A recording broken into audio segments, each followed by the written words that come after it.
తాటి చెట్టు అంతా పెరిగిండని, దూలమూల పెరిగిండని, దూడకున్నంత మెదడు లేదంటాడు, సన్యాసి అంటాడు, ఏడదాక్కున్నాడు అంటాడు. నాకు మాట్లాడరాకనా?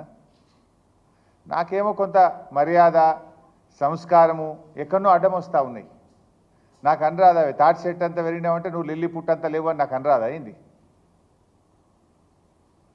నువ్వు నన్ను సన్యాసి అంటే నిన్ను సన్యాసి అనడం నాకేమైనా పెద్ద కష్టమైన పని? అది నువ్వు పదే పదే నా ఎత్తు గురించి దుర్భాషలాడుతూ ఉన్నాడు ఆయన. ఇప్పుడు నేను అనేది నా ఎత్తు మీద నీకెందుకయ్యా అంత ఈర్ష? ఇప్పుడు మనం ఎంత ఎత్తు పెరగాలనో మన చేతులు ఉంటుందా? దేవుడిచ్చిన సృష్టి అది.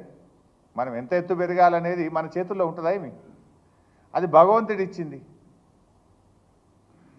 నువ్వు ఎంతసేపు నా మీద ఏదో అసూయ పడుతున్నట్టున్నావు, హరీష్ అంత ఎత్తు పెరగలేదని. ఇప్పటికి ఒక 20 సార్లు మాట్లాడుతీవి. ఏదో పోనీలే ఎందుకు పట్టించుకోవాలని నేను అనుకుంటున్నా. ఇప్పుడు నా గురించి ఎంత తిట్టినా, నా ఎత్తు గురించి నువ్వు ఎంత మాట్లాడినా, నువ్వు ఎంత దానిలాడినా ఇప్పుడు నా అంత ఎత్తు నువ్వు పెరగలేవు. అయిపోయింది నీ పని, నువ్వు పెరగలేవు, నువ్వు గంతే ఉంటావు.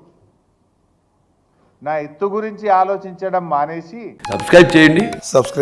Please do subscribe to Please like, share and subscribe to top Telugu TV. Top Telugu TV. Top Telugu TV.